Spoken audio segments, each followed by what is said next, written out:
everybody and their brother typically tends to go on a diet in January, I figured that I should do some diet related videos.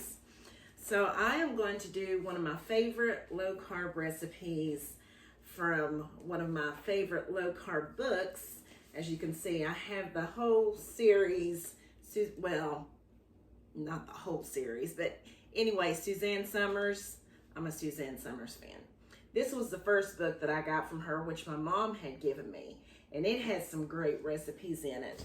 I just always like to, whenever I did do low carb, I like to do her version because it wasn't as restrictive, and it was also about food combining.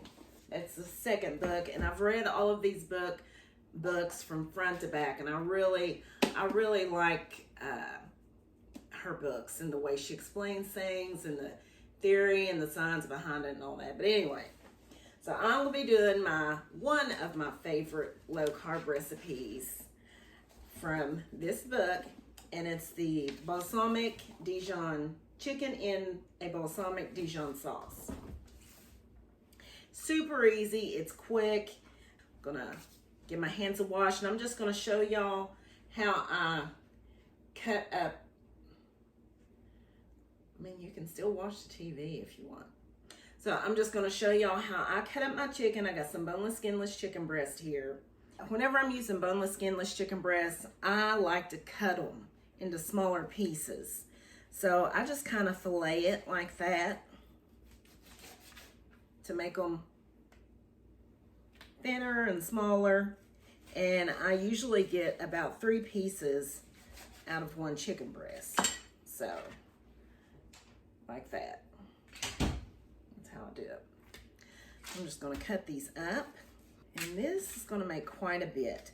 I always like to make a lot of this. And whenever I even made this when I wasn't on the diet. But let me tell you, it is gonna be rich because it has heavy whipping cream in it. And I didn't have all my ingredients sitting out, but oh well. The ingredients are really simple. Okay, so now that my chicken is all cut up, all I'm gonna do is season both sides with some salt and pepper. When Isaac was in over Thanksgiving break, he wanted this same dish, so he said he'd go to the grocery store and get the ingredients, and this is what he came back with. Said he wanted extra to take back to school with him. And there's the cabbage, because we always have cabbage with it. Yeah, he likes it. Olive oil I got from Sam's on clearance the other day, and look, it's got one of those fancy spouts on it. So I saved this part for y'all because I wanted y'all to see my fancy spout. I've got my butter and olive oil in this pan. I love this pan, but because it's so big, all of the oil tends to move towards the sides. I have no idea what I'm looking like, but what I'm going to do is I'm going to cook my chicken on both sides. I'm not going to cook it completely all the way because I'm going to finish cooking it later when I put it back in the sauce. So while my chicken is continuing to cook, I'm going to dice up this onion. This one small onion. This is the smallest one I had, so I'm done with all the chicken for now. And in goes my diced onion. So you saute your onions and you use those to kind of deglaze your pan, and they just pick up all that flavor from the chicken.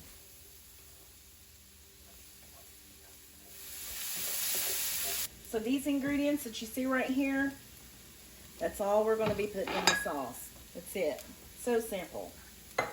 So at this point, I'm going to go ahead and add some heavy cream. Now keep in mind, I've got like a double recipe here, so just go ahead and use all that.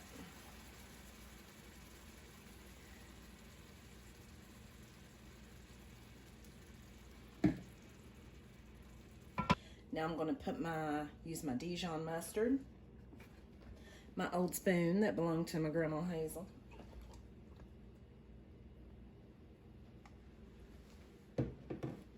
I will have measurements for y'all in the description. My balsamic vinegar.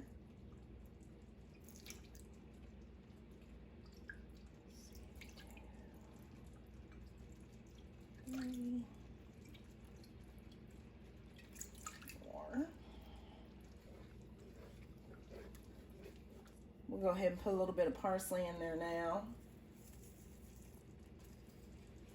Salt and pepper to taste.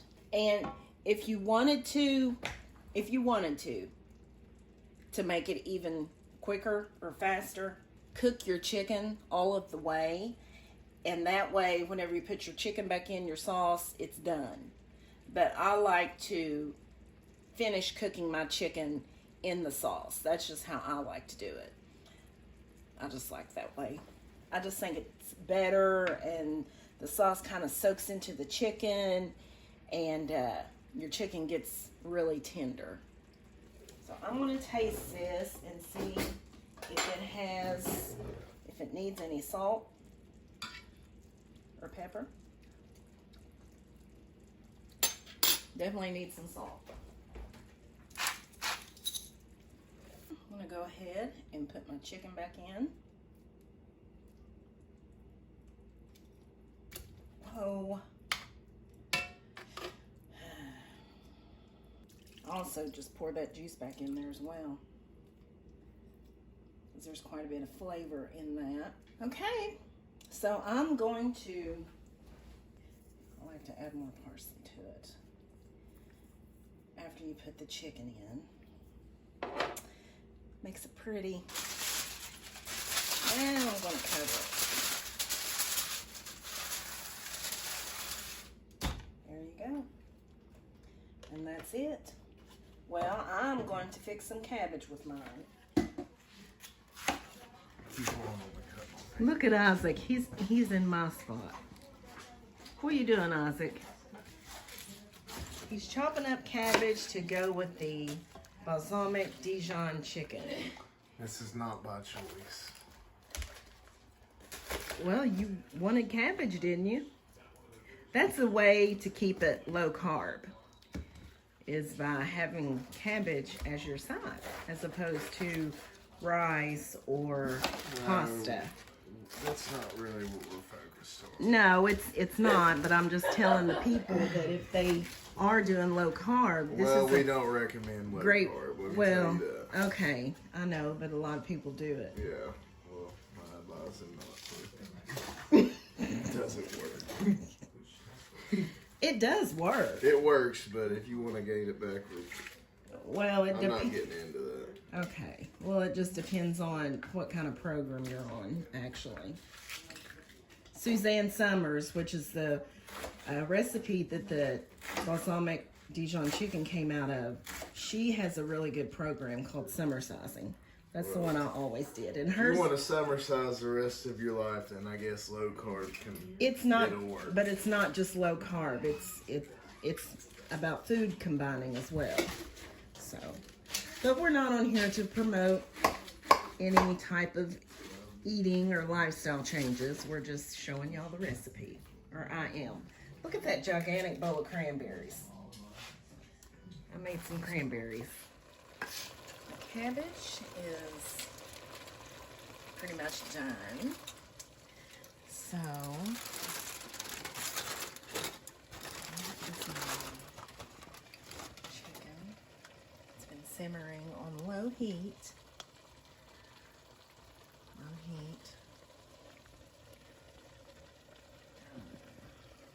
I am going to get ready and plate up because I am so hungry.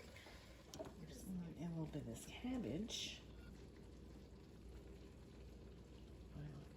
Well, a lot of it. Some chicken. Just put it right on top there. That's how I like to do it.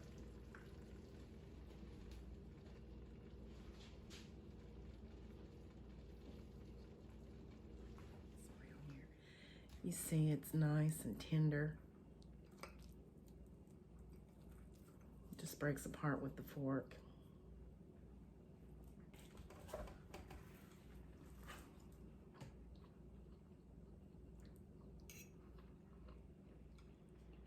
And the sauce that's with the chicken goes real well with the cabbage.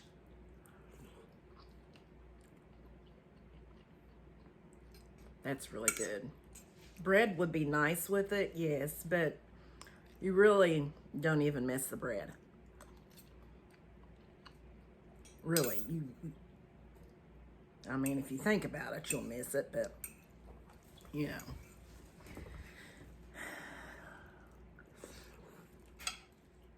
This is really a good dish to make. It really is. I would make this, I used to make this all the time when I was summer sizing, which I need to be doing now, but I'm not, so anyway.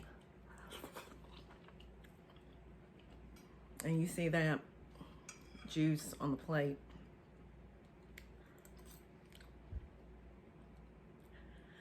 One reason I like these plates is because they have these little spouts here and you can just, anyway, I think that's what they're for. Definitely try this. You will like it. Thanks so much for watching, and I will see y'all in my next video. Bye-bye.